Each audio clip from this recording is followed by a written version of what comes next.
কারোর কোনো মতামত পছন্দ হয় না বলে একটা দেশে পত্রিকার অফিসের ভেতরে কাজকর্ম করার সময়ে যখন সংবাদকর্মীরা কাজ করছেন তখন পত্রিকা অফিসের মধ্যে আগুন লাগিয়ে দিয়ে এবং দমকল বাহিনী আসবার সুযোগ বন্ধ করে দেওয়ার মধ্য দিয়ে খুব পরিষ্কারভাবে এই গোষ্ঠীটির লক্ষ্য প্রস্ফুটিত হয়েছে। তারা চেয়েছেন মধ্যযুগীয় কায়দায় আগুন চারপাশ থেকে আগুন লাগিয়ে যাদের সঙ্গে তাদের মতান্তর তৈরি হয় তাদেরকে পুড়িয়ে হত্যা করা।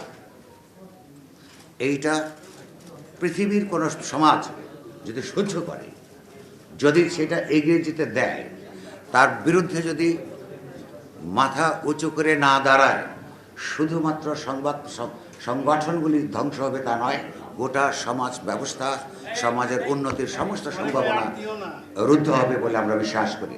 সে কারণেই আমরা সাহস করে আমরা যখন আমাদের নিজেদের নিরাপত্তার জন্যে, মত প্রকাশের স্বাধীনতার জন্যে আমাদের মতো করে যার যার মতো করে লড়াই করছি, সেই জায়গায় এসে আপনাদের সহানুভূতি, সমর্থন এবং সমর্থনের জন্যে আপনাদেরকে আমরা আহ্বান করেছি অত্যন্ত বিনয়ের সঙ্গে। আমরা আশা করব যে এই কাজটা যদি শুধু আমাদের নয় এবং এটা আপনারও, সেইটার জন্যে সম্মতি জ্ঞাপনের জন্য আপনাদেরকে অনুরোধ করবার জন্যই আমরা আপনাদেরকে ডেকেছি।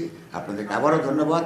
আমরা আশা করব যে সবাই যাতে কথা বলতে পারি, আমরা মানুষকে দেখানোর প্রয়োজন, রাষ্ট্রকে দেখানোর প্রয়োজন, অগণতান্ত্রিক শক্তিসমূহকে দেখানোর প্রয়োজন যে গণতন্ত্র বিকাশের জন্যে সংবাদ মাধ্যম প্রতিষ্ঠানগুলোর বিকাশের স্বার্থে এই দেশের চিন্তাশীল সব মানুষেরা, সকল পেশার মানুষেরা সংঘবদ্ধ আছেন।